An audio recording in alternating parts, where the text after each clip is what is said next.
Joining me now are CNN political commentator Tara Setmayer and CNN legal analyst Shan Wu. Thank you both for joining me. We got lots to talk about, as we just heard Jeremy list. So Shan, let's start with you. Let's start with Giuliani. As we know, two of his associates are now under indictment. They were arrested as they were trying to leave the country on one-way tickets, I should add. How much does this expose Giuliani, because they were his associates, and also in light of the fact that the New York Times is reporting that he's being investigated? It makes perfect sense, Alex. He's being investigated, and I think his peril is quite dire at the moment. If I were his lawyer, I'd be telling him, you better take the Fifth Amendment instead of continuing to talk on and on. You're going to talk yourself right into a guilty plea or to a criminal charge. These are folks who worked with him. I think at some point they were his clients. So they are not going to have much incentive to be saving him at this point. Now, the particular charges they face right now aren't necessarily the kind that carry decades and decades in jail, but the prospect of even a little bit of jail tends to change people's focus as to who their friends are. So I think he's got some concerns.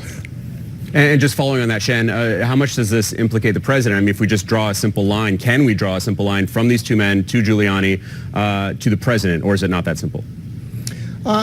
That's certainly a line which everyone is thinking about, but I don't think we quite have the evidence yet to exactly see that line. However, what is quite obvious is the fact that Giuliani was running this shadow campaign, which he says was authorized by the State Department. So there are a lot of questions, Alex, that we need answered about that.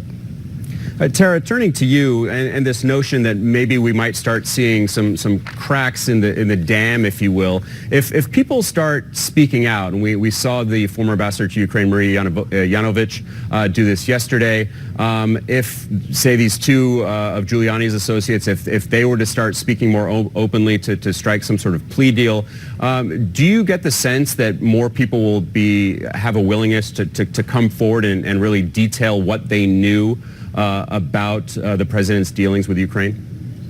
Well, I would hope so. Excuse me. We're starting to see a bit of a dam breaking when it comes to people coming forward, starting with that whistleblower. Now we have a second potential whistleblower.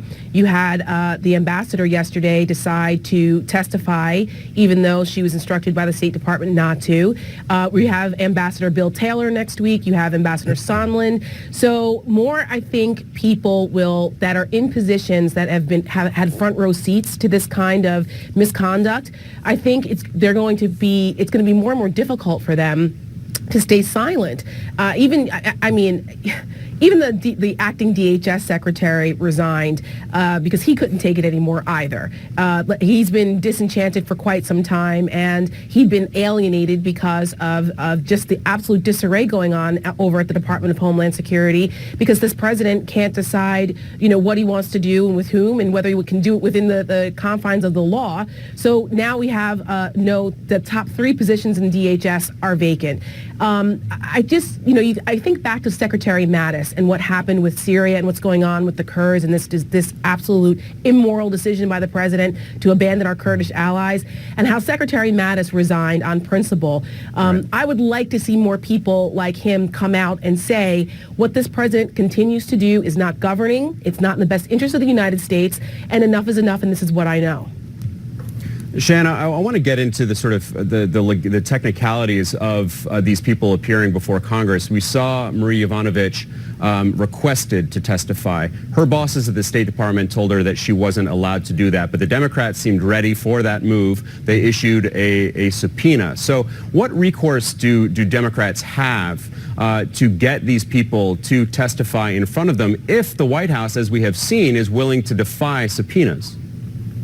Well, first, they do want to take the formal step of issuing the subpoenas. Once they do that, then they have the foundation. They have a couple of options. They can go the more modern route, which is go to court, file a civil lawsuit seeking contempt.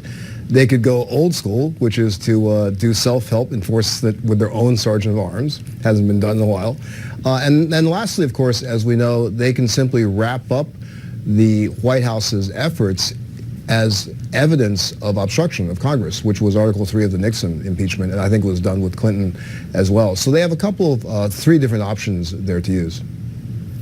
Tara, why do you think it is that we haven't heard more from Republicans on Capitol Hill? I mean, I know that they've been in recess and they're coming back this week, but we've gotten so many more details about the president and his associates' dealings in Ukraine, this desire to fuel this conspiracy theory about the Bidens and dig up dirt, and yet we've heard so little from members of Congress, from Republican members of Congress.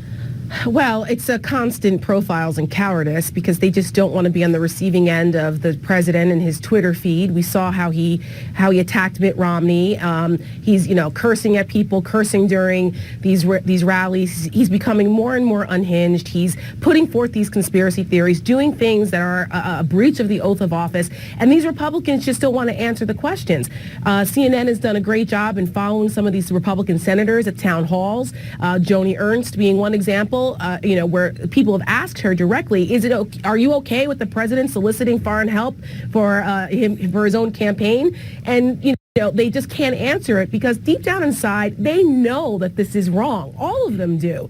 And my friends that still work on the Hill, my Republican friends here in D.C., their bosses are reeling at what's going on. They know what Donald Trump is doing is a violation, and they just don't want to face the backlash. They don't know how to handle it other than just doing the right thing. At some point, they need to just stand up and do the right thing and be loyal to their oath of office in the country over this charlatan who's in the White House destroying the Republican Party and compromising national security in the process.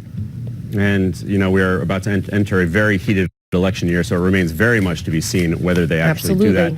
Tara Setmayer and Shan Wu, we got to leave it there. Thanks, as always, for your expertise. Good to see you. Thank you.